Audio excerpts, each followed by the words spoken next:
30 minutes after my girlfriend cheats on me, I book a hotel room. I send the room number to her best friend. The moment the door opens, Vivian Foster pulls me into a tight embrace. A moment later, I close my eyes. Since Jojo cheated on me, returning the favor isn't too much, right? But I still keep one card up my sleeve. I chose Vivian Foster, someone Jojo could never afford to cross. The second time Vivian appears before me, if you don't mind, let's try being long-term partners. My first instinct is to refuse. But before we finish talking, Jojo sends me a message. Not answering my calls, huh? I'm waiting outside your building. Don't you dare come back if you've got the guts. Or else I have plenty of ways to make you regret leaving me. Don't think that just because you're with Vivian Foster she'll actually care about you. Miss Foster, would you like to come over to my place? The two of us walk into my apartment. She can't hide her delight as she asks, "Why did you change your mind?" I can't exactly say it's to get rid of a nuisance and cling to her for protection. Miss Foster, do you want the truth or a lie? Vivian doesn't expect me to say that. She grabs my collar and pulls me toward her.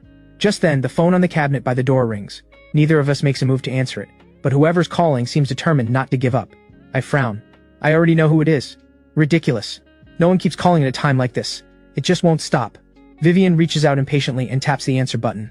Oh, so you do know how to answer the phone. What were you doing taking Vivian Foster up there just now?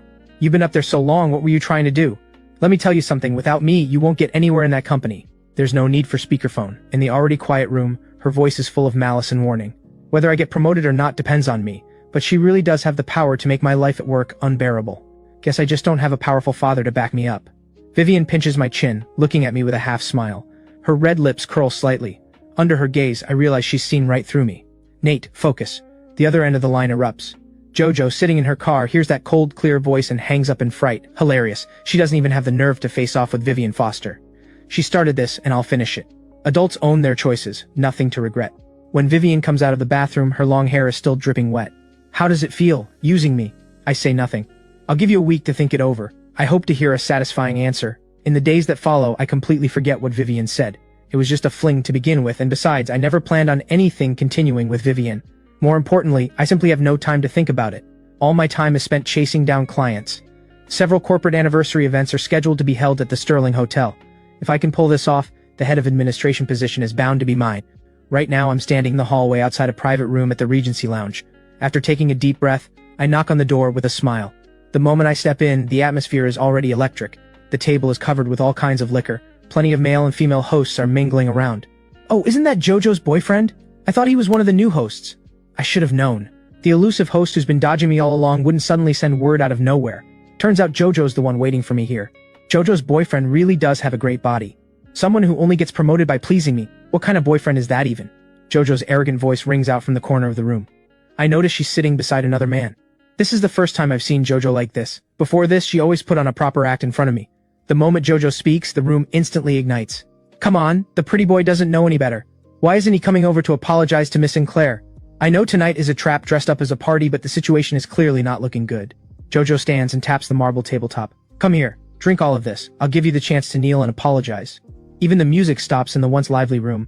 Everyone is watching. I notice bodyguards already stationed at the door. No wonder I got in so easily earlier. Once I figure it out, I walk straight toward Jojo. Even Jojo herself has to admit deep down that she poured more effort into me than anyone. You could say I've handed her such a huge scandal, and if she doesn't get even, how can she save face in her circle? If I drink all this, will you let me off the hook? Drink first, talk later. People in the room instantly start egging me on. I look at row after row already lined up, glasses filled with liquid of every color. Drinking one glass at a time is boring. Miss Sinclair, what do you think? You think just because you're cozying up to Vivian Foster she'll actually come for you? Who does she think she is anyway? I've been so good to you and you dare cheat on me like this. Good to me? Really? The moment she says it, her expression shifts, and she hurls the decanter to the floor. Because it happens so suddenly, by the time the bodyguards react, I've already pinned Jojo down. You cheat on me and you have the nerve to lecture me? You think I'm just going to take it, huh? I gave you a chance and you threw it away. So what if I cheated back? Without your daddy's money, you're nothing. Jojo freezes completely. Screams erupt through the room. Right in the middle of the chaos, the door is kicked wide open. Nina Lawson is about to speak just as she catches my bold declaration. Wow, Jojo, quite the party. Why didn't you invite us? With that, the people behind her pinned down the room's bodyguards. The crowd that was about to jump in to help falls silent instantly. Then someone in the center seat clears out a spot. Vivian walks straight over and sits down. The next moment she says gently, "Come here, sit beside me." The tone makes everyone exchange puzzled glances, not sure who she means. Jojo grabs a coat, puts it on, and tightens it around herself. Then she glares at me. These past few days I've wanted to grind Nate to dust. No wonder he dared to come alone. He had Vivian Foster backing him up all along. Nearly everyone's eyes land on me. Someone exclaims in shock, "When did this guy get close to Vivian Foster?" From the sound of it, those two seem more than just acquainted. I'm just as confused. I never expected Vivian to actually show up. Her gaze meets mine. For once, I feel a flicker of awkwardness, not knowing where to look. Nate, do I really have to beg you to come over? Everyone in the room finally catches on. No wonder this guy had the nerve to make a scene right on JoJo's turf. He's got Vivian Foster backing him. They just can't tell if it's a whim or something more. I take a deep breath and walk straight toward Vivian. Then I sit down beside her. Fortune really does turn around. A moment ago I was the spectacle everyone gawked at, now I'm the one sitting in the seat of honor watching them. Someone tries to get friendly, but given the current mood, it's hardly the moment to speak up. The instant I sit down, Vivian's cool, faint fragrance drifts over to me. Nina glances at the crowd standing around and laughs lightly. Why is everyone just standing there frozen? Weren't you all having fun a second ago? Sit down! JoJo is still standing there, stunned, having lost face in front of everyone. There's no way she can swallow this humiliation, but given how things stand now, no one's paying her any attention anymore. Everyone's watching for Vivian's reaction instead, as if JoJo doesn't even exist. The music, once cut, starts back up again, and the party carries on. No one wants the mood to die, or nobody's getting through tonight in one piece. Nina's playful gaze settles on me. I knew this guy wasn't ordinary. He got Miss Foster to come rushing over herself. Now that's someone worth noting. But it looks like he's not exactly grateful for it. And he's got some nerve too, walking straight into a trap all by himself. Her breath suddenly brushes against my ear. A shiver runs through me. When did she get this close? This kind of territorial gesture from Vivian is as good as announcing that I now belong to her. JoJo's eyes turn red. Vivian, all for some guy you'd throw away your own best friend? The room falls silent again. It's an absolute battlefield. Someone mutters quietly. Sure, Miss Foster usually hangs out with us, but besides Nina here today, the only other people who can really call themselves her close friends are those few names back in the capital. JoJo must be drunk. How else would she dare question Miss Foster like that? Someone shoots JoJo a warning look. JoJo hesitates for a moment. At a moment like this, if I just let Nate off the hook now, then from now on I'll never be able to hold my head up in front of the girls again. No, I can't back down. Vivian doesn't even spare JoJo a glance. It's JoJo's friend who stands up instead. That's enough. Do you want to cross Vivian Foster? Let's go. JoJo shakes her off and tries to yank me up by force. A few people already scream out loud. The next instant, Vivian's well-trained bodyguards at the door step forward and drag JoJo aside. Vivian Foster! JoJo screams, still trying to charge forward, but she can only flail helplessly where she stands. I helped you out again. What are you going to pay me back with? Her voice, soft and low, brushes past my ear. I meet her gaze, my hand clenched into a fist. The meaning behind Vivian's words is unmistakable, but I don't understand why she'd help me like this. Nina watches coolly from the side, with no intention of stepping in. Seeing things escalate, someone stands up. Miss Foster, Miss Lawson, I have urgent business at the office. I'll head out first.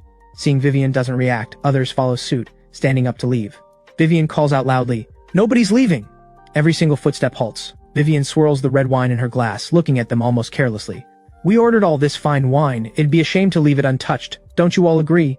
Everyone hurries to please her. Miss Foster, don't worry. We'll finish every drop. Not a bit will go to waste, and we'll cover the entire bill for tonight. I have no attention to spare for any of them right now, because Vivian's fingers, cool to the touch, trail lightly, almost absently, over me. My gaze settles on her elegant profile, catching clearly in her eyes a glint of mischief and satisfaction. Vivian whispers by my ear, "Do you like it?" Something snaps in my head with a jolt, as if the last thread of my composure has completely blown apart. Thank you for helping me." Hearing my reply, Vivian smiles even wider. Then she loops her arm through mine and asks playfully, "Nate, have you ever thought about me?" I stay silent. When do I ever have time to think about things like that? Seeing I don't respond, she finally says, "I've missed you a bit." I freeze at those words, staring at her in surprise. This woman is really something. Such an ordinary sentence, yet she makes it sound so suggestive. I say helplessly, "Director Foster, I recall how the business magazines describe you, and hearing you say something like that makes your whole image fall apart a little." Vivian lets out a light laugh. What use do I have for that image? Those reports are all made up anyway. I even think interviews are a waste of time, and only Nate believes Nate is just too cute. The two of them whisper to each other, oblivious to everyone else. In JoJo's eyes, that looks like an affair that's been going on for ages. "Nate, you rotten man, I'll fight you for this." Just as JoJo charges forward, Vivian sees the movement and shoots her a cold glare, a look so icy it could freeze anyone in place. JoJo can't help but stop dead. Vivian looks at her and says, "Seems like you've been taking advantage of my patience, provoking me over and over. Contact Mr. Sinclair, tell him to take his daughter home, and make sure she never shows up in front of me again." The moment Vivian finishes speaking, her people immediately move to carry it out. Now only the two of us remain in the room. Vivian's lips curve slightly. Nate, what's your answer? I don't expect her to bring it up again. Steadying myself, I say, Director Foster, can you answer a question for me first? Go ahead. Her gaze lingers on my face, but I can't read the meaning hidden in her eyes. I'm well aware that ever since I met Vivian, she never showed any special interest in me, not even now. Miss Foster, do you like me? Vivian laughs softly. You're overthinking this. My heart sinks. Even though I'd already guessed the answer, hearing her admit it so plainly still leaves a bitter sense of defeat. Then again, it's just as well. Better to have it out in the open like this than to keep dragging on dressed up in the false name of love. On her end, Vivian has already withdrawn her hand, as if the flirtatious words she just spoke never came from her at all. It was just a guess on my part. Since that's the case, I'll still have to decline your offer, Director Foster. Vivian's red lips curve slightly. Such a quick answer. Mind if I ask why? This Vivian is really something. Sometimes she seems utterly unreasonable, but other times she's surprisingly understanding. I tell her, you've seen it yourself, I just went through a betrayal, and in a state like this I have no plans to start any kind of relationship. She replies quietly, but what I'm proposing is a long-term partnership. We're not talking about romance. Her answer catches me off guard. I look for a way out, saying, if being turned down feels embarrassing to you, Director Foster, then as a thank you for tonight, I could take you out for a meal. No need, since we can't reach an agreement before my interest in you grows any further. Our relationship can end right here. You can go now. With that, her gaze no longer lingers on me, and whatever flicker of interest she once had fades away completely. I can't switch on and off that easily, but I'm grateful she knows when to stop. Even though we're genuinely well matched, being with someone like her could never be an equal relationship, and getting out later would only leave me labeled forever. I stand up. Then goodbye, Director Foster. Vivian doesn't answer and turns to leave. As it turns out, unless you actively go looking for someone in a city this vast, the odds of running into Vivian Foster are next to nothing. For the next 2 weeks, Vivian completely and utterly vanishes from my world. Meanwhile, word of my breakup with Jojo spreads on its own. What started as Miss Sinclair's grand pursuit of love ends in a hasty finale after just 3 months together. While I breathe a sigh of relief, I also start noticing the shift around me. Unfortunately, my gut feeling is right. You messed up something this basic? How long have you even been with the company? Honestly, this makes me question your professional standards. The notice came in the middle of last night, and the data report I stayed up all night to finish has run into problems again, naturally earning me a harsh scolding. I've noticed Nate's been getting quite a few complaints lately. Yesterday, Mrs. Chen, who booked the banquet, even said the dessert table was set up wrong. As a coworker, I really hope your personal feelings won't end up dragging down our whole administration team. After all, we should always keep the client's needs in mind. I don't bother responding to Yvonne. Instead, I take the report I'd already printed out and place it on Manager Walsh's desk. I don't know why the cloud data glitched, but just to be safe, I printed a backup copy anyway. Please check if there are any errors left in the data.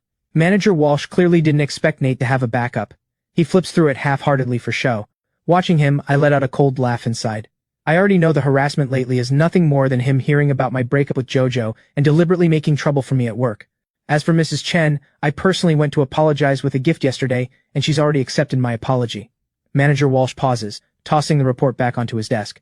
Yvonne didn't expect Nate to have that move up his sleeve either. Once we're out of the office, Yvonne trails behind, stirring the pot. What's the point of trying so hard? Jojo's already put the word out, and things are only going to get harder for you from here.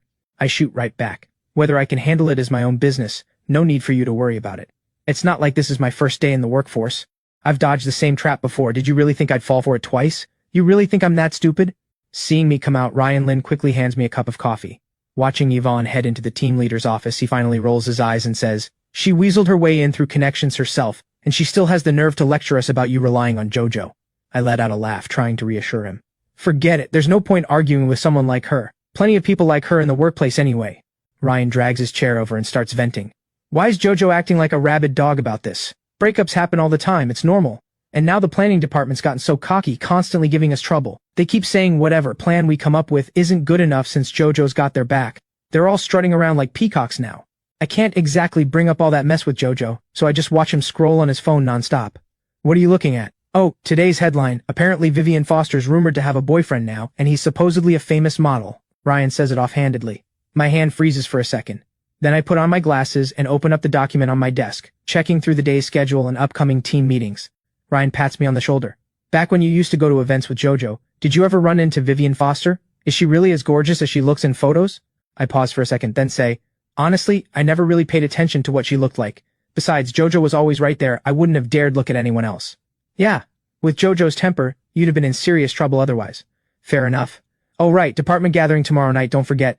Now that news of your breakup with Jojo is out, Yvonne and Manager Walsh have got it out for you a bit. They might use the chance to mess with you. Stay sharp if it comes to that, and if worse comes to worse, just make an exit.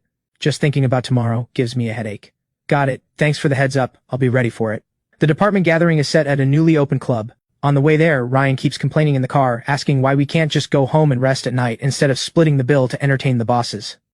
Yvonne's going to be toasting the bosses non-stop all night, trying to suck up. Honestly, it's exhausting just thinking about it. I park the car, pat him on the shoulder, and reassure him. Come on, if you said this stuff somewhere on the company forum, you'd get slammed for it. Called out for lacking team spirit and pushing individualism. The bosses would definitely come after you then. Ugh, what a drag having to watch them put on a show.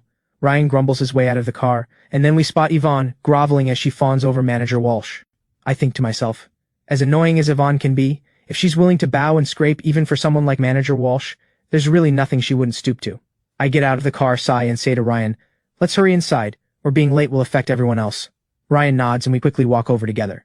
Yvonne sees us approaching and says, I thought you two got stuck in traffic again. Well, since everyone's here, let's go in. Then she turns to Manager Walsh with a sugary smile.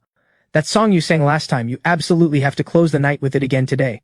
I still haven't had enough of it. The flattery lands perfectly, and Manager Walsh looks thoroughly pleased, grinning ear to ear as he leads Yvonne through the front door first. Meanwhile, on the other side, Miss Foster and Miss Lawson. The staff greet them with practiced courtesy, opening the door and leading the way. Who else could it be but Vivian Foster? I instinctively look away. Is this really the same Vivian I knew? I still remember how close and familiar she once was with me, so different from how distant she seems now. Mr. Cole, we meet again. Nina, standing beside her, spots me and greets me with that.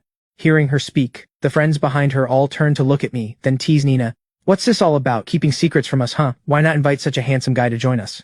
Nina sneaks a glance at Vivian, and seeing no reaction from her, tilts her head and answers. Don't ask me about that, it's not really my call to make. Vivian, hearing all this, doesn't slow her pace at all, and steps straight into the elevator. Nate, come up and join us if you have time. Nina thinks to herself, if Nate wants to come up and sit for a while, he can just ask the staff for the room number. Then, humming a tune, she follows Vivian. Meanwhile, on our side, seeing Nina talking to me, my coworkers all look a bit stunned. Someone curiously asks, Nate, do you know Miss Lawson? Even Manager Walsh's expression changes instantly. If he'd known Nate had this kind of connection all along, he'd have handed over his business cards sooner. Ridiculous, honestly. Yvonne's gaze lingers on me, half hidden. Is that how you met her, back when you were with Miss Sinclair? Nate, you really should get out and mingle more, you're honestly wasted here in administration. Ryan rolls his eyes, ready to snap back at her, but I pull him back. With a faint smile, I say to Yvonne, I have my own standards for how I act, I don't go looking for trouble, and I'm not afraid of it either. No need for me to argue with you over this. Hearing that, her expression shifts. What's that supposed to mean? Nate, aren't you just relying on your looks to hook Miss Sinclair in the first place? Don't act all high and mighty with me. If you've got the nerve, go get with Nina Lawson, let's see if she'd even bother with you. Seeing this unfold, my coworkers quickly change the subject. Let's hurry in, I can't wait to hear Manager Walsh sing. Right, and they pull Yvonne away. Vivian has just sat down when she hears Sophie's song pressing Nina. That handsome guy really isn't your man? Oh, get out of here. If he really were mine, you think I wouldn't have told you already? You'd have already seen him in the room by now. I'm not that dumb, bringing a guy like that back just to sit and chat innocently. Do I look like some kind of charity worker? Thinking about it further, Nina turns to Vivian. So what's really going on? Why did things fall apart that day? I remember someone hearing that JoJo set up that whole thing on purpose to get back at her ex, and Vivian was so worried she pushed back a business deal and rushed straight over to the Regency Lounge. And what happened? Somehow you ended up sitting there alone just watching the whole scene? The more Nina thinks about it, the more curious she gets.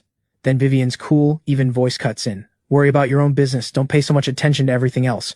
A woman scorned really is impossible to deal with, say one wrong word and she loses it. The moment Yvonne walks into the room, she acts like she owns the place, darting around everywhere. Her voice isn't bad, and she keeps flattering Manager Walsh, going around the whole room until every wrinkle on his face seems to bloom with delight. Seeing this, Ryan nudges me with his elbow, signaling me to watch out. Sure enough, Yvonne comes over holding a drink. Nate, you managed to smooth things over with a difficult client like Mrs. Chen. Everyone in administration should raise a glass to you, right? I knew she'd pull something like this. I politely decline. I'm driving later, no drinking for me tonight, I'll toast with tea instead. Yvonne raises an eyebrow. Everyone else has had a drink, at least have a little, or we can just call you a driver later. I'm thoroughly sick of Yvonne's tone, and I'm just about to fire back when the door to the room swings open. Staff bring in more wine and a fruit platter. Someone asks, confused, wasn't this a mistake? We didn't order this. There's no mistake, the staff member replies with a smile. This is Miss Lawson treating everyone, and she's also covering the entire bill for tonight. Whoa, all this wine must add up to a fortune. Did Nate really get close to Miss Lawson? Everyone is instantly stunned, and all eyes turn toward me. Yvonne's bright, striking face barely holds its composure. No wonder you didn't bother toasting the bosses, you've got someone backing you after all. Good, glad you know it now. Even Miss Lawson wouldn't force a man to drink against his will. This time, Ryan finally can't hold back. Who do you even think you are? The staff set everything down and stepped back out of the room. My heart sinks. Why would Nina suddenly pull a move like this? What does it actually mean? Logically speaking, our personal relationship hasn't gotten anywhere close to this level. Could it be Vivian behind it? Seeing all this, Yvonne can't keep face any longer. She lets out a cold huff and turns to walk away, thinking, what if Nate really does get close to Nina Lawson? Someone even Jojo has to butter up. If I keep pushing him like this, what happens if he comes after me later? I've just sat back down when Ryan curiously asks, what's really going on between you and Nina Lawson? What's the deal? Honestly, I'm not sure myself, but one thing is clear. With Nina footing the bill for drinks tonight, things won't be too hard for a while, though who knows how long that'll last. I glance around the room, and a few people, looking guilty, drop their heads, all of them people who've been tripping me up openly or secretly this whole time. I'm still weighing whether to go thank Nina, or maybe she's doing this just so I'd come find her myself. Suddenly I feel the seat beside me dip, as Manager Walsh sits down next to me. Nate, honestly, I've always had high hopes for you. Hearing this, I keep a polite distance. I still have a lot to improve on. Thank you for guiding all of us, Manager Walsh. Manager Walsh looks me over. Oh, don't say that at all. No need to be so formal. I just never expected you'd be this close with Miss Lawson. A flicker of alarm runs through me. I already know he's not here with good intentions, but let's see what he's actually after. The wine in Manager Walsh's glass swirls gently as he speaks slowly. The Lawson family just opened a new resort. It's gotten great reviews. If you could help push forward a partnership with the Lawson Resort, it would do wonders for your career here.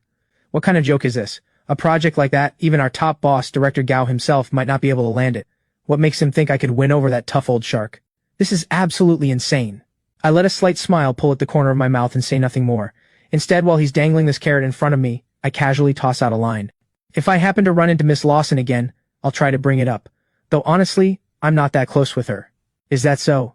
Hearing this, Manager Walsh's eyes flicker as he says, actually, no need to wait for next time. Miss Lawson happens to be right upstairs. The smile drops right off my face. So Manager Walsh is here fishing for Jojo, testing me out. Letting Nina fool people like these is fine, but she won't be fooling Jojo. Everyone knows Manager Walsh was placed in administration by Jojo's father, and it's only because our actual head, Thomas Tang, isn't here that Manager Walsh has started throwing his weight around. Thinking this over, I decide to just lay it all out plainly. I pick up the bottle and pour him a drink myself. Manager Walsh looks completely caught off guard by the gesture, even shifting a little further away from me, as if he's worried what I might do to him. Then I let out a sigh and say to him, Manager Walsh, since you think so highly of me, I won't hide anything from you. I'll be honest with you. Miss Lawson and I really have no connection at all. As for why she's been so kind to me, it's probably because of someone else entirely. Hearing this, Manager Walsh asks curiously, really? Then who exactly asked her to look out for you? Vivian Foster, of course. I lock eyes with him and say word by word, Nina Lawson is just following Miss Foster's instructions. That's why she's been looking out for me. Manager Walsh's hand jerks, spilling half his glass instantly. He thinks to himself, he'd heard Nina Lawson goes through male companions fast enough, but a companion of Vivian Foster's, someone worth naming, he's genuinely never heard of one before. Does Nate really have this kind of backing, or is he just bluffing? Manager Walsh quickly composes himself and shoots back. But Miss Foster didn't even acknowledge you earlier. Nate, do you actually know Miss Foster? Don't be bragging, it won't end well if you're caught in a lie. I pick up my glass, take a sip, and reply casually. We had a small disagreement a couple days ago. She's just ignoring me tonight to throw a little tantrum. She just wants me to coax her a bit. You know how it is, Manager. Walsh, things haven't exactly been easy for me at the office lately, so a little friction here and there is only natural. Manager Walsh takes a sip of wine, fingers running over the glass, thinking to himself, if this is true, then Miss Sinclair's demand to have Nate driven out needs some serious rethinking. After all, Nate now has Miss Foster behind him, which would make things a lot more convenient for administration going forward. Excuse me, Manager Walsh, I'll step away for a moment. Seeing he doesn't push another drink on me, I find an excuse to head to the restroom and catch my breath. Water runs over my fingertips at the sink when I look up and see Yvonne has followed me in. I understand immediately she's been embarrassed by me twice tonight already, and she's bound to look for a chance to get back at me. Speak of the devil, and there she is. Then Yvonne's voice rings out. You really are something, aren't you? If it's not Jojo, it's Nina Lawson, shuffling between women like that while acting like you don't want anything at all. Must be exhausting keeping up that act. I pull a paper towel and wipe the water off my hands, as Yvonne keeps mocking me. Nate, let's see how much longer you can keep up this act. Hearing this, I let out a cold laugh, then say calmly, Yvonne, there's a limit to everything. Whoever starts the trouble is the one being rude first. Hearing this, Yvonne's face turns ashen, and just as she's about to snap back, she hears me continue. You think Manager Walsh was so well behaved tonight for no reason? Of course it's because I told him the person backing me isn't Nina Lawson, it's Vivian Foster. And don't think I'm someone with an endless amount of patience. I suggest you focus on managing yourself. She doesn't say anything more, just glares at me viciously, then turns and storms off. I leave the restroom too, and the moment I step out, I bump right into Vivian. Vivian looks up and sees it's me, giving me a faint smile. Meanwhile, I'm thinking, oh no, was she standing here the whole time? If Vivian heard what I just said, will I even live to see tomorrow's sunrise? Whatever, apologizing first can't hurt. I take a deep breath and say to her, Miss Foster, what I said just now might have been a bit out of line. I'm sorry, I didn't mean it that way. Vivian hears me but says nothing, and simply walks right past me. I stand there dazed for a while, then pull out my phone and open my chat with Vivian. On the screen, one message is still sitting there. Its timestamp reading 5:36. Looking at that message, memories of that day rush back into my mind. I quickly shake my head and start typing. Meanwhile, Vivian returns to the room, where everyone else is already having a great time. Nina is seated beside a newly popular male celebrity. Miss Foster, what took you so long in the restroom? Vivian sits back down, brushing off the drink the man offers her. Her gaze, though, sweeps briefly over the men in the room before her mind drifts back to that night with Nate. Vivian sits there quietly, lost in thought. Sophie remarks, they're all having a blast already. Nina throws an arm around Vivian. I actually went looking for you in the restroom just now, and the staff said you'd gone up to the second floor. There's already a restroom right here in the room, so Vivian showing up out there was strange enough on its own, and now going up to the second floor too. Who's going to believe that wasn't about someone up there? Vivian doesn't respond, just brushes Nina's hand off, saying only, I'm heading out, we'll catch up another time. Nina stands up, surprised. Hey wait, Vivian, you're really leaving already? It's not every day we get to hang out, won't you stay a bit longer? Meanwhile, I keep typing and deleting my apology in the hallway. In the end, I just send 3 words, I'm sorry. But Vivian has blocked me, and the message never even goes through. I stare at that red exclamation mark, letting out a helpless, bitter laugh. Ugh, I really can't figure out what's going on in Vivian's head. After that whole scene, the department gathering wraps up pretty quickly. Co-workers trickle out in 2s and 3s. When I notice my phone buzzing, I frown, worried it might be a client, and quickly pick up. Hello, who's this? But a strange, static-like sound crackles from the other end. That business at the company, we'll settle it slowly, one thing at a time. The voice has clearly been distorted, making it impossible to tell whether it belongs to a man or a woman. I hang up without a flicker of expression. What is Jojo scheming this time? Seems like something's going to happen tonight, better stay on guard. Having had a bit too much to drink that night, the group decides to call a car home. Whatever Jojo is planning, expecting me to go back and apologize to her at this point, is simply not going to happen. Isn't that Vivian Foster's car? The whole group turns to look at the driveway as a black sedan glides smoothly past us. A scornful snort comes from Yvonne behind us, and Manager Walsh's expression isn't much better. Hearing Yvonne's mocking laugh, Ryan looks utterly baffled, and shoots back, Are you out of your mind, Yvonne? What's gotten into you now? You've been choking on humiliation all night, why wouldn't I be laughing? I've been waiting all night for a moment like this. Of course I'm laughing, someone here talks big without a care in the world, always going on and on about being connected to Miss Foster, without even stopping to think. Plenty of people know Vivian Foster, she's always kept her distance from everyone. You think Miss Foster is running some kind of charity, letting just anyone claim to know her? Just as Ryan is about to fire back, the car trailing behind the Bentley pulls up in front of them, and the woman inside rolls down her window. It's none other than Vivian's assistant, Chloe Zhao. Yvonne is instantly choked into silence. Manager Walsh reacts much faster than her, rushing to the front of the group and fawning, Assistant Chloe, it's been a while. Chloe waves him off and looks toward me. Mr. Cole, if you have any business matters to discuss, you can reach out through the number on this card. I pause for a moment, then quickly gather myself and ask, Assistant Chloe, would it be possible to arrange a meeting with Miss Foster so I could thank her in person? Chloe nods, saying, I'll ask Miss Foster if she has time. She hasn't said no at least. I let out a breath of relief. Thank you for that. Safe travels, Assistant Chloe. I watch the line of luxury cars drive off. My coworkers fall completely silent. Ryan rolls his eyes hard, looking at Yvonne's ashen face and says, Some people really should learn to watch their mouths, or they won't even know who they've offended someday. I hold the business card in my hand, thinking to myself, even though it's just Chloe's personal contact, at least it's a door Vivian has left open for me. It means she's still willing to hear me out. I have to seize this chance. Yvonne can't stand to linger any longer, flags down a car, and leaves right away. Ryan stays with me until everyone else has left, and before getting into his taxi he reminds me, You've had a few too. If it's not safe, just call a driver. We'll sort anything out back at the office tomorrow. I close the door for him, waving a hand. It's fine. Don't worry about me. Go home and have some soup to sober up. Don't worry. What could possibly happen to a grown man like me?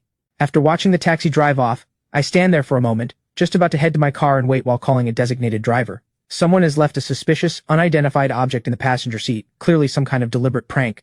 I slam the car door shut hard and lock it, intending to head straight to the police station. But halfway there, I sense someone behind me. I force myself to stay calm, thinking to myself, could this be someone Jojo sent to get back at me?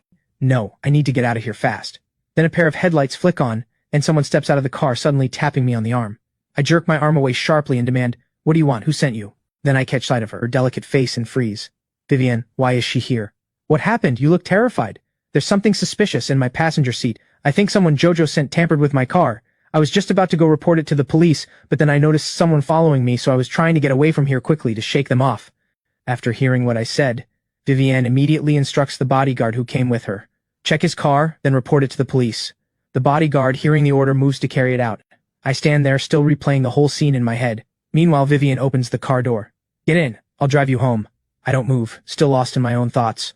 Not hearing any response from me for a while, Vivian shoots me a resentful glare. What, going to reject me again? Fine, suit yourself. I'll be on my way then. All right then, Miss Foster. If you don't mind giving me a ride. Just as she's about to leave, she hears my voice speak up. Vivian lets out a light laugh. You're being so obedient today. I honestly thought you'd just say no. I just smile without a word.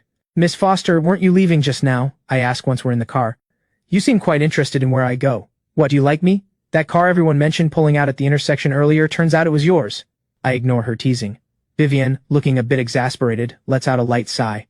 I've been here the whole time. Are you really sure that car earlier was mine? I nod, pretending not to notice, and change the subject instead.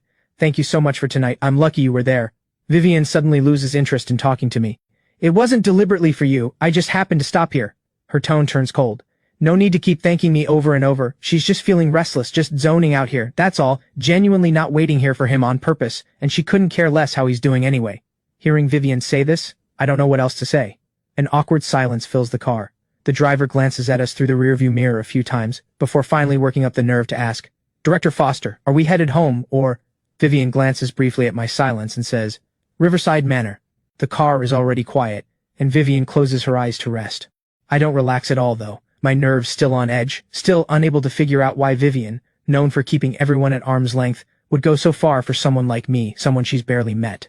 Such special attention, is it really just out of curiosity? Fortunately, the distance isn't far. As we near the residential complex, I'm just about to get out, but I can't help glancing at Vivian. Noticing my gaze, Vivian says, Why are you looking at me? Get out. Or do you plan to spend the night in the car? I hurry to get out, and just as I'm about to say goodbye to Vivian, she's already looped her arm through mine and starts walking toward the complex. We walk side by side, and I'm just about to say something. You've got some nerve. You didn't even bother looking into what kind of person Jojo was beforehand. Vivian's voice grows colder and colder, even carrying a trace of quiet resentment. Hearing this, I pause for a moment, then explain anyway.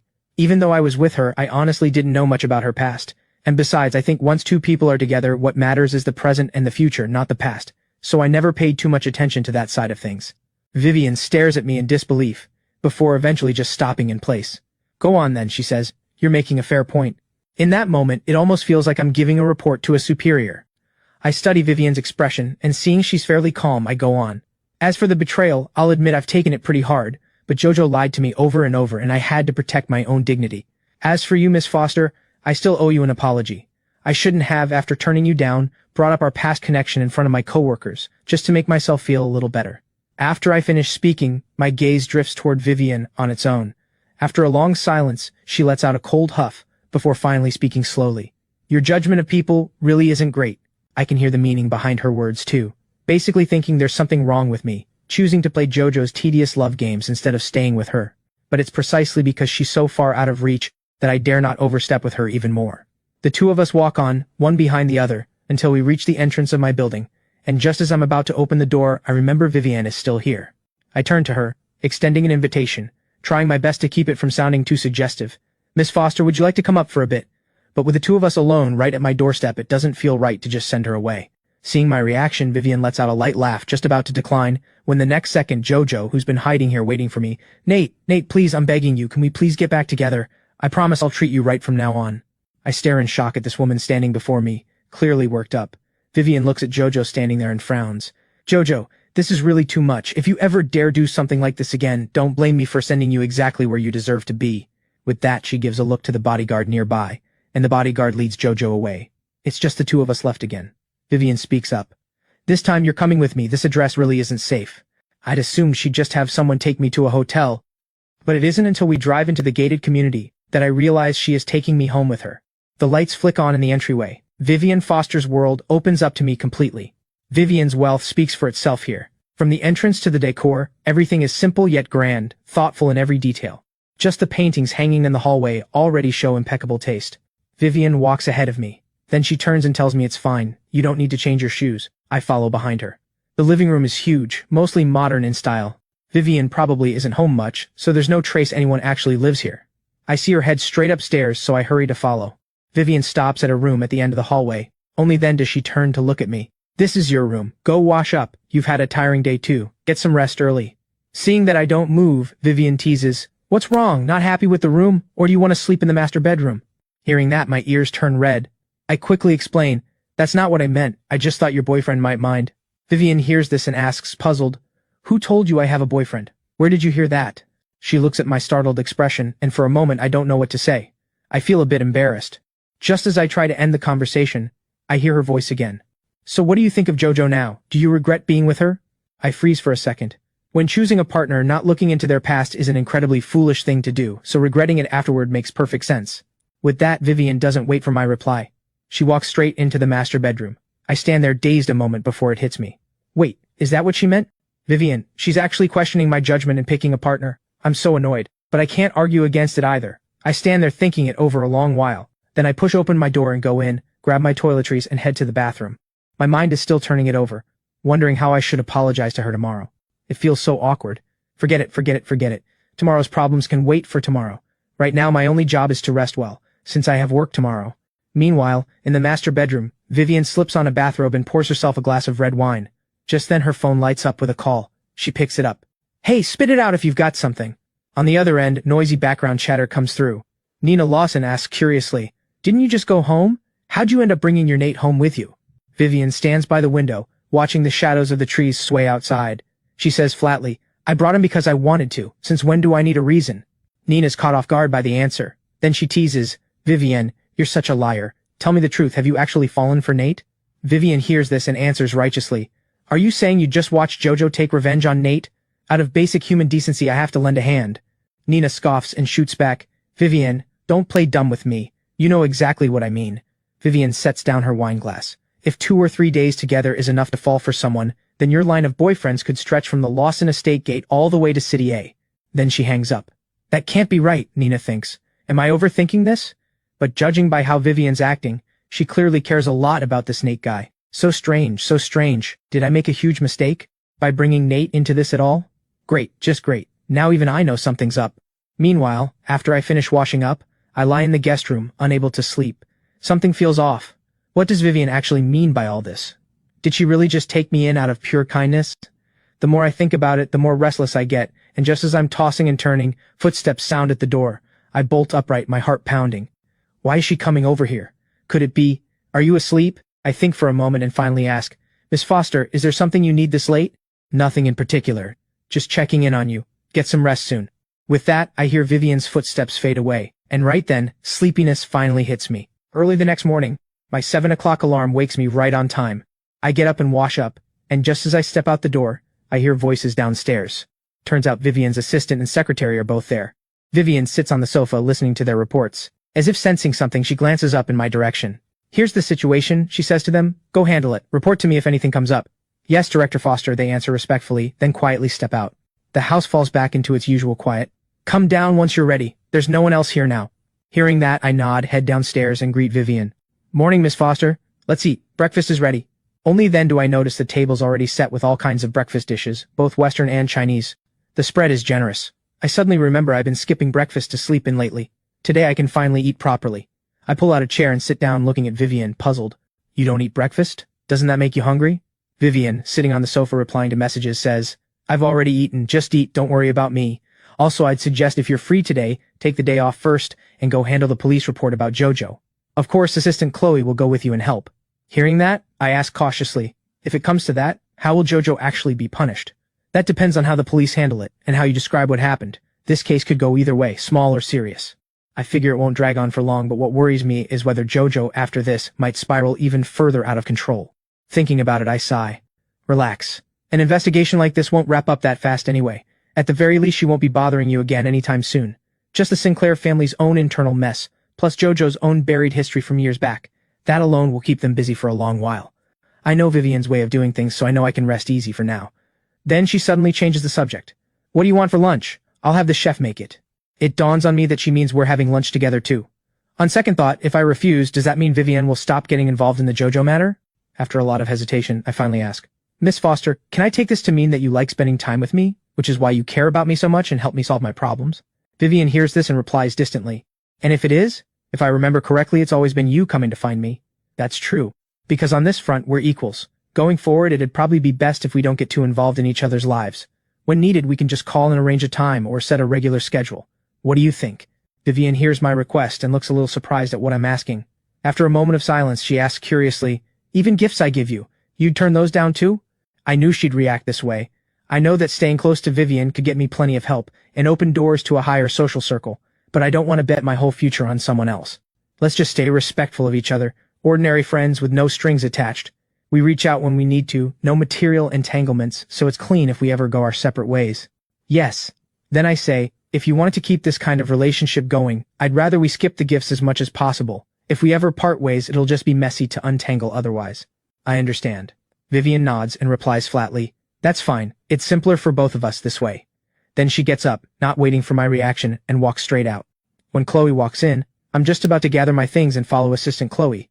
Seeing what I'm doing, she gives me a reminder. Mr. Cole, your apartment is still being checked over. Hearing that, I set my things down, raise an eyebrow and ask, Assistant Chloe, is this Miss Foster's idea? Chloe just smiles and says nothing. I get it right away and set my things back down. Let's go then, the sooner it's done, the sooner I stop worrying. Since Vivienne didn't kick me out immediately, that means she's accepted my terms. Since we've reached an agreement, there's no need to stand on ceremony anymore. The car is already waiting at the door. The neighborhood looks even nicer in daylight.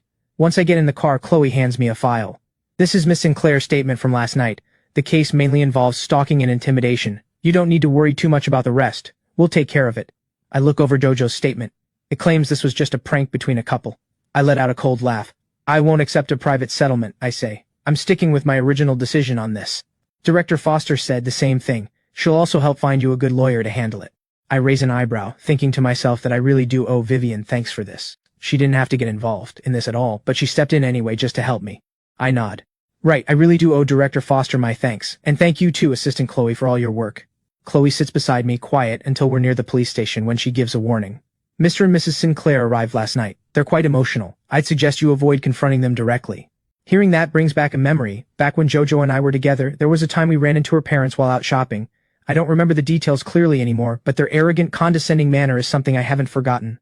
I won't start any conflict myself anyway, I think to myself. But there's no telling what JoJo's parents might do. After all, raising someone like JoJo says a lot about how difficult the parents must be. The moment Chloe and I step into the police station, a woman's sharp voice cuts through the air. So you're the petty, small-minded one, reporting my daughter, huh? I turn my head. Mrs. Sinclair and Mr. Sinclair glare at me with displeasure, and the woman even lunges as if to hit me. Chloe's face pales and she moves to intervene. I look at them, expressionless, and say mockingly, What, you want to hit me now too? Can we please have a little reason here? I'm the victim in this, why shouldn't I have the right to protect myself? Mrs. Sinclair points a finger at me, furious. Don't put on airs with me. A grown man being this petty. What did my daughter ever do to you? Mrs. Sinclair, instead of picking a fight with me here, maybe think about what your daughter actually did. If she hadn't hurt me, I wouldn't even have a reason to make things hard for her. Mrs. Sinclair is so furious she's speechless. Mr. Sinclair pats her back to calm her, then turns to me and fires back. Mr. Cole, are you so noble yourself? Isn't this all just about compensation for you two dragging our JoJo here like this? JoJo is our daughter. She's been well behaved her whole life. If it weren't for people like you corrupting her, she'd never have ended up like this. I'm tired of this pointless argument. I turn straight to the officer beside us. You heard them. They're attacking me personally. I refuse any private settlement with the Sinclair family, and I will not accept mediation. I trust only the law's ruling. Whatever it decides is fine by me. Mrs. Sinclair, you really won't listen to reason, will you? If I get criticized, so be it. It won't cost me anything real. As long as this gets handled properly, everything else doesn't matter. Meanwhile, elsewhere, when Nina walks into Vivienne's office, Chloe's voice message is still playing on her phone. Vivienne hears her come in, pauses the recording, and glances up at her. You have this much free time now, coming over here every day? What do you mean uncomfortable in my own office? You think I want to be here? Nina stares at Vivienne, resentful, and says with a wrong tone, Vivienne, you made such a big move, a lot of people have been asking me about it. With this whole Sinclair mess, the project we invested in fell through. What do? We can't just shelve it, so I came to ask you. Vivienne takes a sip of coffee, ignoring the question about the project, and says lightly, If you do something wrong, you pay the price for it. Does that need explaining? As for everything else, we'll deal with it when the time comes. Why is everyone in such a rush? Nina hears this, arches an eyebrow, and sits down on the sofa. Sounds like Miss Sinclair's in for a rough time. Nina naturally isn't about to plead Jojo's case. She's just musing out loud. Anyway, Vivienne, she changes the subject. Sophie's throwing her boyfriend a birthday party later. Are you coming? Vivienne, figuring I should be about done at the police station soon, politely declines. I already have plans, you all go ahead. Once the statement is recorded, Chloe and I leave the station together. She says to me, Mr. Cole, if there's nothing else, I need to head back to the office. Chloe glances at her watch, clearly in a hurry to get back to work. Don't worry about me, I say, reading her mind. Go with the driver, you're busy too, don't let me hold up your work. Chloe's a little surprised by my answer, then gives a light laugh. Then I'll head out first, Mr. Cole. Don't forget lunch with Director Foster. I'd genuinely forgotten about that. Ha, thanks for reminding me, Assistant Chloe, I appreciate it. Now that the Jojo matter is handled, I don't need to worry about my own safety anymore. But just in case, Chloe still leaves 2 bodyguards to protect me. I walk slowly down the street thinking to myself, since I already took the morning off, there's no rush to get to work. I don't know if word got around somehow, but even Manager Walsh is being unusually easy about it today. He approved my leave right away, and even said there's no rush, I can come back once things are settled, so I should use this time to really think about how to properly thank Vivienne. Meanwhile, Chloe reports to Vivienne right away. Director Foster, everything's been handled, I've already booked the restaurant for lunch. Just meet Mr. Cole there directly. Silence on the other end of the line. Do you have too little work to do? Such a busybody. Chloe's lips curve slightly. She thinks to herself, Director Foster seems pretty happy about this. I just didn't expect she'd value Mr. Cole this much. I should probably treat him more carefully from now on. As for me, while I'm still deciding whether to swing by my apartment first, my phone rings. I see it's Aunt Diane calling. I wonder, puzzled, why is she calling me? Does she need something? I pick up. Hey, Aunt Diane, what's up? Hearing my voice, Nate, she starts, hesitant. Do you have a minute? Aunt Diane, what's wrong? Just tell me. Then she says, well, I'm fine on my end, but it's Tyler. He got into a fight at school. His father and I aren't in the city right now, so I have to ask you to go instead. Got it. Don't worry. I'll head to the hospital and check on him now. I put down my phone, let out a sigh, and take a cab straight to the nearby city hospital. When I spot Tyler sitting on a bench in the hallway, he looks utterly disheveled. Passers-by just glance at him, and sensing their stares, he silently clenches his fists. Seeing this, I quickly step in. Tyler, what are you doing now? Unclench your fists right now. I stride over, glaring at him coldly. The moment Tyler sees me, he looks me over with disdain. Why is it you? I didn't call you to come here. Aunt Diane's being nosy again, huh? Acting like she's actually my mom. An outsider should stay out of our family business. Hearing that, my face darkens, and I snap. Shut it. Let me tell you something, Tyler. Your dad and my aunt fell in love freely, so watch your mouth. Tyler snorts. Freely in love? That's the funniest joke I've ever heard. Do you even believe that yourself? Comfort yourself at home all you want, but my mom already told me everything. Don't think I don't know. I let out a cold laugh. Is that so? Rolling up my sleeves, I say casually, if your mom is so capable, why isn't she here helping you fix this mess? Tyler's expression changes instantly. He turns his head away, stammering, She's busy, she can't get away. The more he talks, the more he tries to sound confident, until it's almost like he's convincing himself, and he shouts at me directly. She's just busy with something, my mom would never ignore me. Don't try to stir things up here. Hearing that, I shatter his little fantasy without mercy. Busy with what? I say mockingly, busy hanging out with her friends? Tyler, let me tell you, you'd better behave yourself. If we can't work this out and it blows up, someone will be held responsible. I'm not going to bail you out, you're on your own. After I finish, Tyler's eyes flicker with unease. He asks quietly, is it really that serious? Could I actually be held responsible? I sigh. I've already looked into it. Tyler, you shoved someone down the stairs the moment things started. Do you even think before you act? If that's how little regard you have for consequences, you might as well donate your brain to someone who needs it. If he has internal injuries, or his legs hurt badly enough he can't play basketball anymore, what are you going to pay him back with?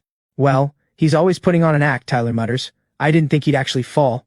I glare at him and say coldly, seems like you won't stop until you hit rock bottom. In a bit, you're going to apologize properly, and I mean it. The earlier scolding must have shaken Tyler, because he doesn't argue with me anymore. I drag him along and knock on the hospital room door. Once we're given permission to enter, I push the door open and step inside. Turns out Ava Shaw is actually someone I know.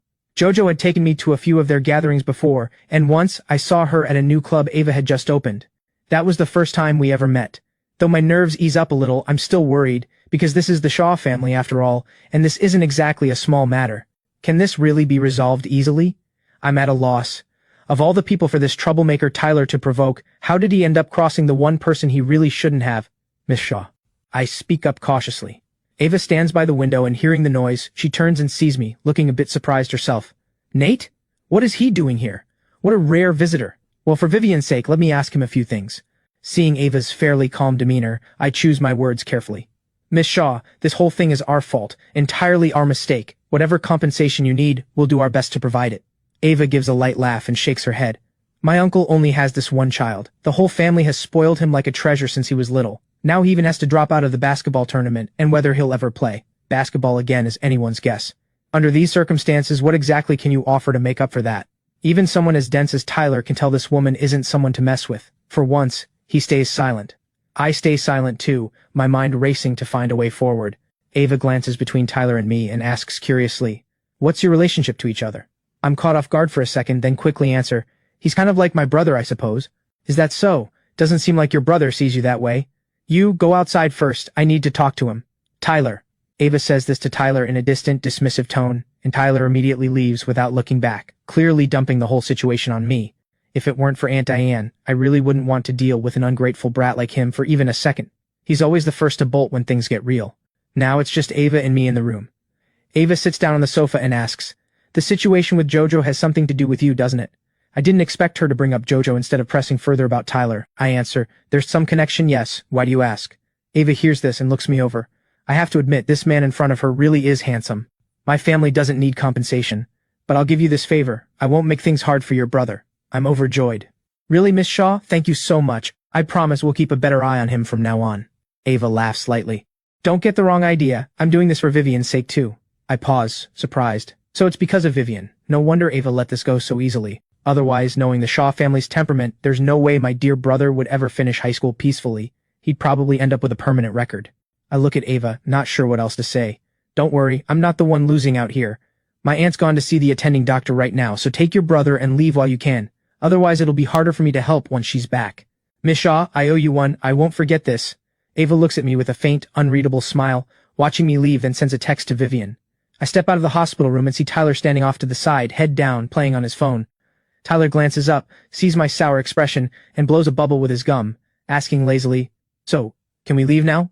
I stare at him and say, "I shouldn't have come at all. Why should I care about this mess of yours?" With that, I ignore him and walk on ahead by myself.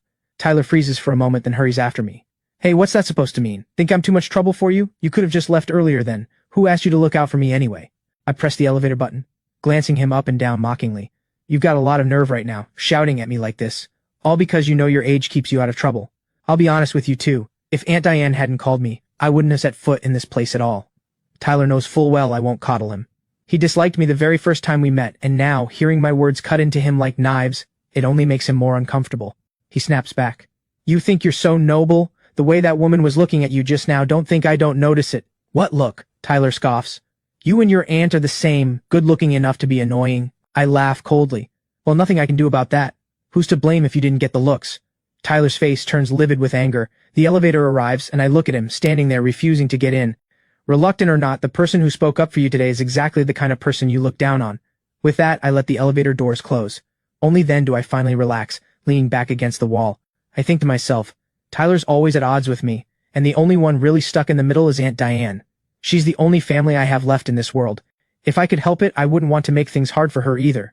With Tyler's temperament though, the more you give in, the worse he gets. By the time I reach the hospital entrance, I notice the people coming in are all folding up their umbrellas. At some point, a light drizzle has started falling. I look at the wet ground thinking, of all the days for such bad luck.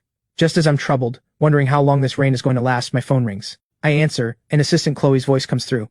"Mr. Cole, did something come up to delay you?" She glances back at Vivian, already waiting in the dining area. "What is Nate doing, keeping Director Foster waiting this long? He doesn't seem like the type to be so careless about things." I see the call and suddenly remember my lunch appointment with Vivian.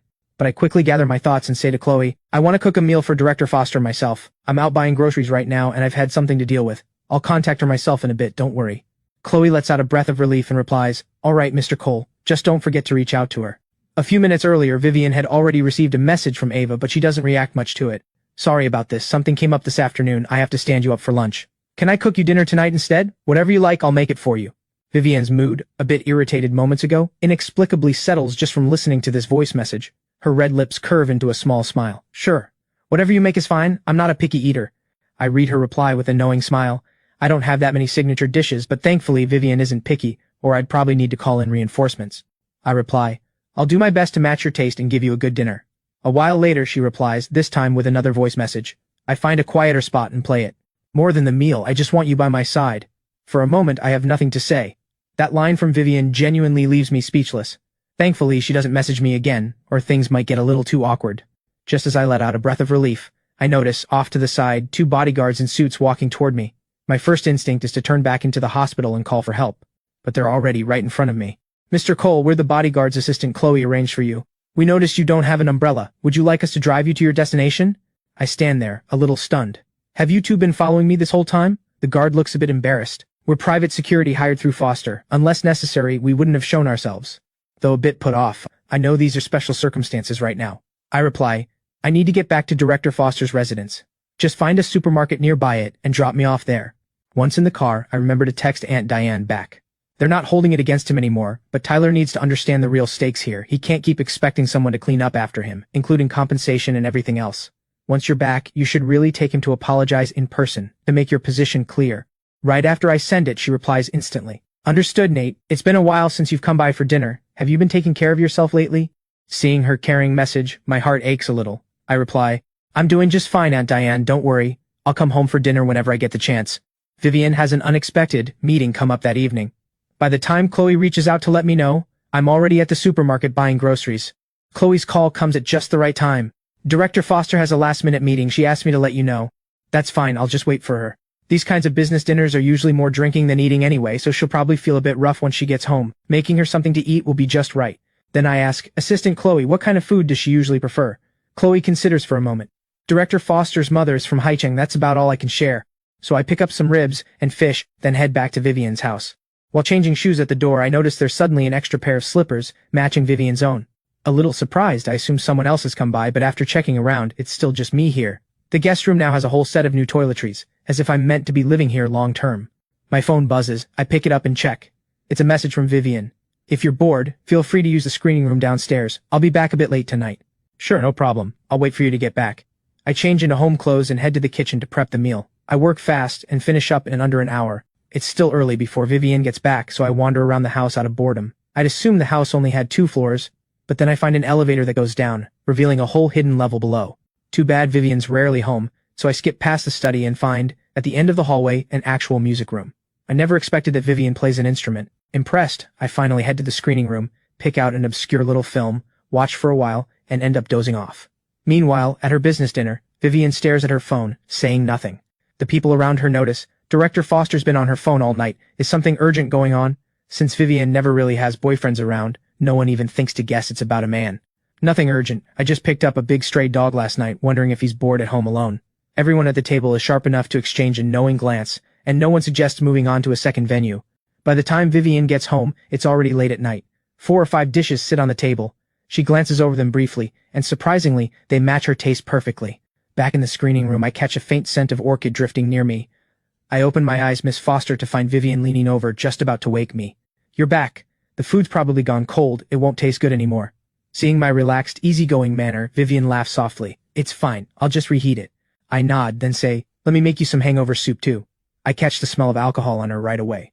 Vivian actually hasn't had that much to drink today, but she's surprised anyway. You're that good? Can you even tell what kind of alcohol it is? I think about it and answer, aged dry red. Vivian suddenly leans in close, so close we're nearly touching. I can feel nothing but her warm breath and the soft fragrance of her hair. My whole body stiffens instantly, my skin flushing red in an instant. Vivian sees my reaction and gives a small laugh, then whispers softly, Then do you know where it's from? I say nothing, just change the subject. Let's eat first, Miss Foster. Didn't you say you barely ate tonight? She asks curiously. What made you decide to cook these dishes? Miss Foster, don't tell me you don't like them. Of course I like them. Whatever you cook, I'll like it. Back in the living room, I suggest, go take a shower first, relax a bit. You've had a long, tiring day at work. Vivian nods, and while she's upstairs, I reheat all the dishes. When Vivian comes back down after her shower, she finds me with my back turned, busy warming the food. Vivian walks up behind me. Noticing no movement, I ask, What's up? Is there something? Vivian looks up at me, then gently wraps her arms around my waist from behind. This intimate gesture feels almost as though we've already been a couple for years. Nate, what other dishes can you make? A little of everything, but I'm not exactly a master. I picked most of it up back in college, secretly learning while working part-time at a restaurant. Working part-time? Were you working the whole time you were in college? I nod. Yeah. My family's old house was sold off, but in this city, buying a decent place downtown still takes a lot of work. Renovations and everything cost money too, so I worked part-time all through college. I half expect Vivian to ask about my family situation, but thankfully she doesn't. She just suddenly lets go of me. I breathe a sigh of relief. Moments later, Vivian comes back holding a small velvet box. Before I can react, she's already opened it. Inside is a men's watch. She tries to put it on my wrist herself, but for some reason she can't quite manage it after a few tries. I understand what she's trying to do. Let me. I slip it on myself with ease, the motion casual and natural. Vivian seems drawn in by it, then suddenly turns a little shy, ducking her head down. It's strange sometimes. When I'm the one doing things, Nate never seems to treat himself like a guest here, acting bold, not the least bit intimidated by me. But now, this one small, careless gesture of his leaves me too flustered to even look at him. The food in the pot is already filling the air with its aroma. I hesitate before asking, should we eat at the table or somewhere else? Vivian, wanting to linger in the kitchen a bit longer, says, let me taste it first. I followed an online tutorial for this one, I say, scooping up a spoonful of soup. It might not be very authentic. Miss Foster, give it a try. Vivian looks straight at me, reaching out to hold the hand holding the spoon. Then she praises. So good, really tasty. The first time I've ever heard her speak the Haicheng dialect, the accent authentic, still carrying the unique tone of her voice, like a feather brushing lightly against my ear, sending a shiver through me. Vivian really doesn't move to the dining table at all. She stands right there in the kitchen and eats most of the food on the spot, clearly enjoying every bite. I feel a bit proud of myself. That's me for you. A real cooking genius, if I do say so myself. Afterward, we walk back to the room hand in hand, fingers laced together. Just before the door shuts, I catch a glimpse of Vivian looking at me with something unmistakable in her eyes. A long while later, Vivian rests her head on my shoulder, then lifts it again. I look down at her, my hand gently touching her face. She instinctively pats my hand away, snapping back to her senses in an instant. Nate, I'm sorry, I didn't mean to. Really, given our current arrangement, it would make the most sense for us to go to our separate rooms. But Vivian doesn't want to leave, and I really am tired too, so I just let it be. I say, a little helpless. It was my fault. Why are you apologizing to me? Deep down, I'm not really someone with much sense of security. I might look decisive and tough on the outside, but privately, I really do need to be cared for too. I don't know if the things you've told me, Nate, you've ever told anyone else, but they genuinely moved me. Maybe it's the atmosphere tonight, so warm and gentle, that softens her even more. For once, I feel the urge to open up, and I tell her, Miss Foster, actually, I lied to you. How so? Being with JoJo, it wasn't because she just happened to appear in front of me. It was because on my birthday, she was the first and the only one to send me birthday wishes right at midnight. The truth is, I hadn't properly celebrated a birthday in years. After I finish, I don't hear any response from her. Half joking, half self-mocking, I add, kind of a ridiculous reason, isn't it? Even I think it's absurd. I lower my head after saying it. In the darkness, the look Vivian gives me carries a quiet tenderness and pity. The next morning, after washing up, Vivian and I sit down at the same table to eat. She's already back to her usual composed self. I say in my normal tone, I'm going to head home today, I won't be coming back tonight. Vivian glances at me. So when will you be back? I think it over and say, here's my number, you can reach me anytime. If I'm not busy, I'll come by. She nods, showing she understands, then gestures for me to finish the breakfast in front of me. Out of habit, I pick up the vegetable salad. Is this all you eat in the morning? Doesn't that leave you hungry? Miss Foster, don't worry, this is for my health, I'm used to it. Vivian hears this and gives a hesitant nod. After finishing the meal, I'm about to call a car, but she checks her watch, then picks up her car keys. Let's go together, she says. It's on the way. The Sterling Group's hotel wouldn't be tucked away in some backwater corner. It's in the same business district. Really is on the way. Vivian, thanks for the ride. You're saving me a lot of trouble. The two of us don't talk much after getting in the car, until we're almost near the hotel, when Vivian finally asks, have you thought about switching jobs? Like, coming to work at my company? I nod. Of course I've thought about it, but not enough to switch right away. I've been working hard for the department head position for a long time now. Given how I've performed so far, I should have a real shot at it. I don't want to give up on that just yet. And besides, I've thought it through clearly. This world runs on survival of the fittest. There's competition wherever you go. If I switch companies over something like this, it's not going to change anything anyway. Figured you wouldn't want that. I'll drop you off at the entrance, or is the corner up ahead fine? Yeah, that's fine. I'll get out here then. Drive safe. The distance is just right, close enough that I can grab a coffee on the way. Vivian is really thoughtful like that. Early in the morning, the coffee shop is mostly filled with coworkers and people from nearby offices. The group close to Yvonne notices me looking their way, and gives me an awkward smile. I find it a bit odd since I never really interact with them normally, and some of them have even taken snide digs at me before. Why so polite today? Once I get to my desk, Ryan walks over, asking curiously, why'd you take the day off yesterday? You didn't reply to any of my messages, it was killing me not knowing. I laugh and change the subject. Here's your iced Americano. Ryan takes it, drinks a sip, and raises an eyebrow. No, seriously, what were you actually doing yesterday? I finally open up my message list. Ryan sent me 30 messages. Since he always forwards those pointless, goofy meme accounts, I basically mute his notifications most of the time. I'm about to explain myself when Ryan snatches my phone right out of my hand and sets it on the desk. Forget the phone, just let me tell you it's faster. You've heard about JoJo, right? It's trending online. Of course I know. It's about me too in a way, I say. That's it? I already heard about it at home. Ryan glances around the office. That's not even the half of it. Her father's in trouble too, called in for questioning. And the people her father promoted have all been called in as well. But none of that's even the main thing. The real story is even Manager Walsh and Yvonne got pulled in. Everyone already knew Manager Walsh had ties to the Sinclair family. That part wasn't a secret. But Yvonne being connected too, that's the real surprise. Sure enough, while I was out of the office, a lot really did happen. You should have seen it yesterday. When Yvonne and Manager Walsh got taken away, their faces were absolutely terrible. Oh, and by the way, don't even think about sneaking off early tonight. We're going to celebrate. It finally clicks for me. Right.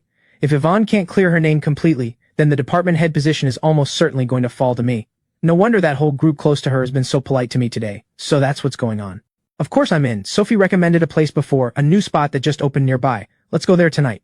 Sophie's actually been a close friend of mine since childhood, while Ryan and I bonded after I started at Sterling.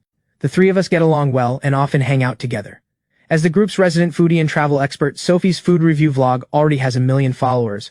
Her recommendations are always reliable, and the food she picks is guaranteed to be good. But clearly Ryan's and my plans for a post-work drink are unlikely to happen. Jojo's father's scandal has blown up too big, and with Jojo's own scandals piling up one after another, it's directly damaging Sterling Group's corporate image. Upper management launches an internal investigation right away, and it doesn't take long before they discover that I, having once been publicly linked to Jojo as her boyfriend, also work at the company, in the administrative department, under Manager Walsh no less. I'm called in by upper management for questioning. While I hold on to a bit of hope, there's really nothing to be afraid of. Still, once I'm called away, I imagine the talk around the office is going to get ugly. Sure enough, the moment I step out of the office, I hear coworkers gossiping. You think Nate skipped work yesterday because he's planning to run off? Miss Sinclair was with him for 3 months, probably spent a fortune on him. I said it from the start, a guy like that was never going to end up well. Ryan has a fiery temper. Hearing this, he slams the table and stands up. What are you all going on about? Say it to Nate's face if you've got the nerve. What's the point of whispering behind his back? The ones who were running their mouths obviously aren't about to actually fight Ryan face to face. Seeing this, they quickly sit back down and continue muttering on their phones instead. Ryan is furious, and worried about me too, so he goes and vents about it on his social media feed. The managers inside the office don't deliberately make things difficult for me. After hearing the whole story from me, go back to your post and focus on your work. They just give me a brief word of caution. Understood, thank you. Walking out of the office in the hallway, the whispers and pointed glances vanish instantly, everyone suddenly looking busy with their heads down. The scandal involving Jojo and her father is now confirmed, and with Manager Walsh, Yvonne, and the others implicated in it, none of them dare openly target me anymore. Back at my desk, Ryan immediately comes over. So they didn't give you a hard time, right? I was practically dying holding it in earlier. Those people talk way too much garbage. It's fine. The truth clears itself in time. Management already knows the whole situation. You probably don't know this yet, Ryan. Manager Walsh is too deeply tied to the Sinclair family. He's been suspended from all his duties while an internal review takes place. And Yvonne, too. She used to lean on Manager Walsh's backing, taking credit everywhere, putting down coworkers, and a lot of people filed complaints against her. Now she can barely move around the department, and she stopped strutting around like she owns the place. Cutting corners and bullying others in the workplace never leads anywhere good in the long run. It's all a result they brought on themselves, one step at a time. Not long after, the company officially issues an internal notice, Manager Walsh is demoted, and Yvonne's quarterly bonus is docked. As for Jojo, her scandal keeps growing, and with her family in constant turmoil, she has no energy left to come after me at work anymore. The weight that's been pressing on my chest finally lifts. I can finally throw myself fully into my work. A week later, the company officially names me head of administration. The moment the news breaks, genuine applause breaks out across the department. Coworkers who used to be cold toward me now show friendly smiles too. After work, now that you've been promoted with a raise, you better be treating us more often. Sophie laughs and chimes in as well. Looking at my two closest friends beside me, my heart is full of a steady sense of gratitude for the whole journey, grateful they've stayed by my side through it all. After the meal wraps up, I take out my phone and call Vivian. The call connects quickly. All done for the day? Just finished dinner with some friends. I've been so caught up sorting out everything that I never properly thanked you. I owe you a lot these past few days. From that first moment at the Regency Lounge, when she stepped up to get me out of trouble, to arranging her assistant to help with the police matter, quietly keeping an eye on company developments, silently clearing away obstacle after obstacle for me, Vivian never made a show of any of it, yet reached out to help me time and time again whenever I was in trouble. A soft laugh comes through the phone. Why thank me? I never helped you expecting any thanks in return. After a brief pause, she asked softly, Are you free tonight? I'm right outside your office building. Something stirs in my chest, and I hurry downstairs toward the entrance. Under the streetlight, Vivian's long hair falls loosely over her shoulders, all the sharp, icy edge of her business persona gone, replaced with a softer, gentler kind of beauty. Seeing me approach, a faint smile rises in her eyes. Walking up to her, I come to a stop and look at her seriously. I've thought about a lot these past weeks. At first, I had too many reservations, thinking our worlds were too far apart, too afraid to get close, just wanting to keep things as simple friends. But being with you these past weeks, I've come to understand that feelings were never about weighing pros and cons, and they don't care about where you stand in life. Vivian quietly looks at me, listening. I come from an ordinary background. I fought my way through everything to get here, grown used to relying only on myself, never letting myself lean on anyone else too easily. But after meeting you, the tension I always carry has slowly started to ease. I like the way you're sometimes playful and teasing, and I like that underneath your cool, distant surface, there's a gentle, kind heart. I take a deep breath, gathering the courage to say what's really on my mind. Vivian, I don't want to just be ordinary friends with you anymore. From now on, I want to stay by your side and face everything together with you. Will you give me that chance? The evening breeze drifts by gently, stirring the strands of her hair. The smile in Vivian's eyes deepens. She steps forward, gently taking my hand, her palm warm and steady against mine. I've been waiting a long time to hear you say that. I said before I didn't want material entanglements, afraid things would get messy down the road. But now I want to change that. It's not about wanting anything from you. It's about wanting to stand by you as an equal. I'll keep working hard, living life fully, and protecting you in my own way. I've never once doubted you. I admire your independence, your resilience, your honesty. That's exactly why I've wanted to get closer to you, step by step. No need to rush or force anything. Let's just walk forward side by side. In the days that follow, life settles into something quiet and warm. I hold steady in my role as head of administration, earning solid trust from both management and coworkers. Ryan remains my closest work partner. In my free time, I cook meals with my own hands and bring them to Vivienne, and she brings me into her circle of friends and connections. On weekends, we go for walks together, watch movies, browse street markets. There's none of the elaborate business obligations of wealthy circles here, just the simple happiness ordinary people share. This evening, I put my arm around her shoulders, looking out at the soft, glowing sunset on the horizon. My heart is full of quiet certainty. Holding on to this steady, ordinary peace, we'll walk toward every sunlit tomorrow ahead. With kindness in our hearts and our feet firmly on the ground, every good thing will arrive, just as promised.